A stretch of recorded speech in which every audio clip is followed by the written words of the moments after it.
સેવા કોની થાય, પૂજા કોની થાય? તો જે આપણું રક્ષણ કરે છે, જે આપણું પોષણ કરે છે, જે આપણું ધ્યાન રાખે છે, એની સેવા કરો. ગોવર્ધન લીલા દ્વારા ભગવાન શ્રી કૃષ્ણએ કોઈ દેવનો અપરાધ નથી કર્યો, ઇન્દ્રનો અપરાધ કૃષ્ણએ નથી કર્યો, પણ વ્રજવાસીઓને એક સાચું જ્ઞાન આપ્યું, એક સાચો માર્ગ બતાવ્યો કે તમે દેવોની ઉપાસના તો કરો છો, પણ સાચા અર્થમાં પૂજા આ પ્રકૃતિની થવી જોઈએ, આ વનસ્પતિની થવી જોઈએ, આ વૃક્ષોની પૂજા થવી જોઈએ, આ પશુ પક્ષીઓની પૂજા થવી જોઈએ, આ પર્વતોની પૂજા થવી જોઈએ, આ નદીઓની પૂજા થવી જોઈએ. જે પ્રત્યક્ષ દેવ છે, જે આપણું રક્ષણ કરે છે, આપણું જે પોષણ કરે છે, આપણા બધાયનું જે ધ્યાન રાખે છે.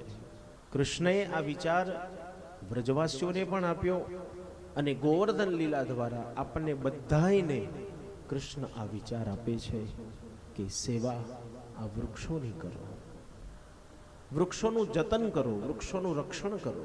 પણ આજકાલ આપણે બધા એટલા બધા સ્વાર્થી બની ગયા છે, એટલા બધા સ્વચ્છંદી બની ગયા છે કે મન ફાવે એમ આ બધી સંપત્તિઓનો આપણે ઉપયોગ કરીએ છીએ.